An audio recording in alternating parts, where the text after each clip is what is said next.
Bak beni öldürdü be.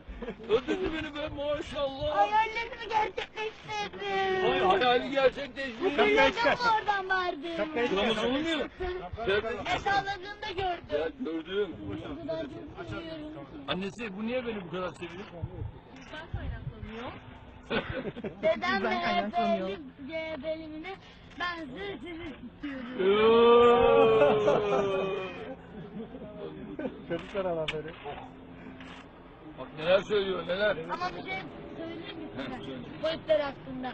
Bizi orada bıraktılar. Yolda hiç ilerleyemedik. Orada bizi bıraktılar siz gelirken. Öyle mi? Evet, yol vermediler. Bizde bir şey yoktu. Babamla okuldan çıkmıştım. He. O zaman okullar tatil olmalıydı değil mi?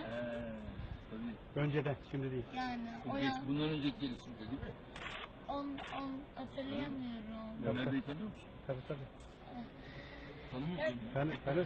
Heyecanla. Tanımadı efendim. Beni tanı da. Tanımadı seni. Enver Yılmaz'ı tanımıyor musun sen? Ha, Ermer Yılmaz siz belediye başkanımız. Tabii, olur mu ya? Benim arkadaşımlarım görmüş, parktan geçmişsiniz. Gel buraya. Adımındaki ilkokulun yanındaki Tabii, park. tabii. Şunu tanıyor musun? Ben başbakanı tutuyorum.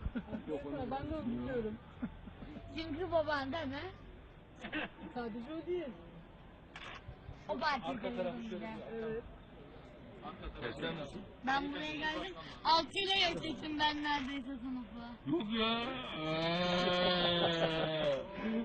Annesi takdirnameyi Yıldız'da aldı galiba. Evet. Değil mi? 6 ile geçecektim neredeyse. Evet 6 ama yok Kaça olmaz. geçtin şimdi? 3'e. 3'e geçtin. Şey ben mi? Yani o kadar gururluyum ki mutluluktan ölüyorum. Ne yaptın anketle? iPad'imle mi? Evet. Anneannem almıştı bana. İlk iPad'imi biletlerinin. Ha, He, yavaş açılıyor ama genellikle kullanmıyorum. İnterneti var. Telefon yaşından beri telefon Başbakanın kullanıyorum. verdiği hızlıdır ama. Öyle yavaş açılmaz. Ha, ama benim de bir tane telefonum var. Vatandan almıştım. Oo, sen bir şey bırakmamışsın ya. 3 yaşından beri telefonum var benim. Kim diyorsun? Oo. Evet. Tek parasını kim ödüyor? Babam almıştı bana. Eskiden telefoncusu vardı. He. Yani önce bir kere anne başka yerden almıştı değil mi? Arkadaşlarıma söylemek için sabır Söyle be. tutamıyorum. Söyle. Söyleyince herkes şaşırıyor. Arkadaşlarım. Arda. Zaten sen şimdi bu fotoğrafların onları gösteriyorsun. Çok teşekkür ediyorum. Allah'a emanet.